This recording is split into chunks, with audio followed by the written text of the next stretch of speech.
frente a los supuestos en que se produce una falsificación de una obra de arte o no una atribución errónea de autoría, que eso no entra dentro del derecho penal, sino una atribución falsa de la autoría o una usurpación de la autoría. En el Código Penal de 1995, por primera vez, se preveyó la posibilidad de introducir una serie de delitos que pretendieran proteger el patrimonio histórico, artístico y cultural, puesto que hasta ese momento no existía una regulación expresa en el Código Penal, y cada vez más proliferaban los expolios que se estaban produciendo durante los años 80 y 90 precisamente de estos bienes integrantes del patrimonio histórico, artístico y cultural. Lo que ocurre es que estos delitos específicos no se aplican a los supuestos de falsificaciones de obras de arte y tampoco se aplican a los supuestos de usurpación de autoría. En los supuestos de falsificaciones de obras de arte, el delito que tenemos es el delito contra la propiedad intelectual. En este sentido, el Código Penal introduce una novedad en cuanto a los delitos contra la propiedad intelectual, por cuanto considera que únicamente pueden ser merecedores de protección penal aquellos actos que atenten contra la propiedad intelectual, que sean graves y que causen un perjuicio económicamente evaluable. Es decir, todos aquellos actos que puedan afectar a la propiedad intelectual, pero únicamente en un sentido moral o en un sentido personal respecto de los derechos de autor, no quedan amparados por la protección del derecho penal. Dicho esto, el derecho penal establece dos artículos diferentes para la protección precisamente de estas falsificaciones de obras de arte. Un primer artículo en el que se prevén unas penas de prisión de hasta 2 años de prisión y un segundo artículo agravado en el que se prevén penas de hasta 4 años de prisión, además de las correspondientes multas y de la inhabilitación para ejercer la profesión en el marco de la cual se ha cometido este delito. El delito contra la propiedad intelectual regulado en el Código Penal requiere que alguien, cualquiera, puede ser autor de este delito, con ánimo de lucro y en perjuicio de un tercero, perjuicio que como hemos dicho tiene que ser un perjuicio económico, plagie, distribuya, reproduzca u ofrezca públicamente obras que se consideren amparadas por el patrimonio histórico, por cuanto sean obras artísticas, literarias, también se incluyen las obras científicas,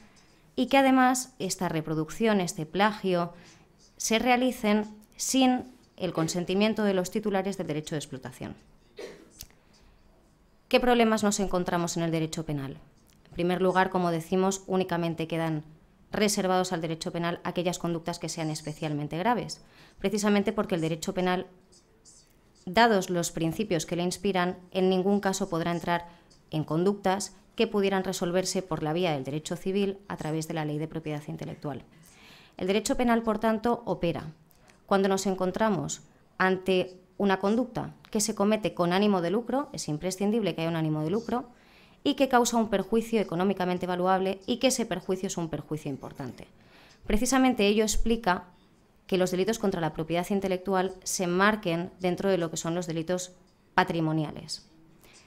¿Qué problemas nos encontramos? Bueno, el Código Penal no define qué es lo que se tiene que entender por obra de arte. En este caso tenemos que recurrir a la legislación extrapenal, a la ley de propiedad intelectual. El Código Penal tampoco define qué es lo que se entiende por plagio, ni por reproducción, ni, en este caso, de la misma manera tenemos que acudir a la ley extrapenal, a la ley de propiedad intelectual. Y el Código Penal lo que sí exige es que se produzca una ausencia total de autorización. Nos encontramos en supuestos en los que una persona que plagia o que reproduce una determinada obra de arte resulta que ha pedido autorización a alguno de los titulares del derecho de autor, del derecho de explotación, pero no a todos. Y en estos casos, el Código Penal entiende que no puede entrar a ofrecer protección frente a este tipo de conductas. Además, se castiga la importación, la exportación y el almacenamiento de este tipo de productos, que son plagios, reproducciones, etc. Lo que decíamos, además del tipo básico, que prevé unas penas de prisión de hasta 2 años, se establece un subtipo agravado, que este sí contempla penas de prisión de hasta 4 años, que desde el punto de vista de la legislación española, el hecho de tener una pena de prisión de hasta 4 años, bueno, pues de alguna manera sí que tiene un cierto efecto frente al autor, porque así como los que cometen delitos que llevan aparejadas penas de prisión de 2 años saben que en principio, bueno, no van a cumplir esa pena de prisión, todos aquellos que cometen delitos que llevan aparejadas penas superiores saben que existe este riesgo. Y estos supuestos de extrema gravedad, que prevén penas superiores, están reservados para aquellos supuestos en los que o bien se obtiene un beneficio ilícito muy cuantioso, o bien son hechos de especial relevancia por cuanto el perjuicio que se le causa al titular de los derechos de explotación es un perjuicio muy elevado, en este caso superior a 50.000 euros, o bien el autor de estos hechos es una persona que forma parte de una organización o una asociación que, aunque tenga carácter transitorio, se ha creado precisamente para cometer este tipo de delitos, o bien se utiliza a menores de 18 años. ¿Cuáles son las consecuencias? Además de la pena de prisión que se establece, la responsabilidad civil, que explicará Santiago Espiau, el Código Penal prevé una serie de consecuencias accesorias. Estas consecuencias son el cierre de los establecimientos, el cese de la actividad, el comiso de los bienes falsificados y, por último, la condena, o sea, la publicación de la condena a costa del condenado en un periódico oficial, de tal manera que se da publicidad al hecho ilícito cometido. Decíamos, en el caso de las usurpaciones, que no atribuciones erróneas, sino atribuciones falsas de autoría, lo que se aplica no es el delito contra la propiedad intelectual, sino el delito de estafa. Problemas que nos encontramos frente al vamos, en un momentito. Problemas que nos encontramos en los supuestos de estafa. Vamos a ver. Para que se cometa una estafa es necesario que se produzca un engaño bastante. A efectos prácticos, para que se produzca un engaño bastante es necesario que la persona que adquiere una obra, que se ha atribuido falsamente a otro autor, no adopte las necesarias cautelas para evitar precisamente que le puedan vender una obra falsa o atribuida falsamente a otro autor. ¿Cuáles son estos deberes de diligencia? Bien, esto es lo que entiendo que más puede interesar. Los deberes de diligencia que se exigen,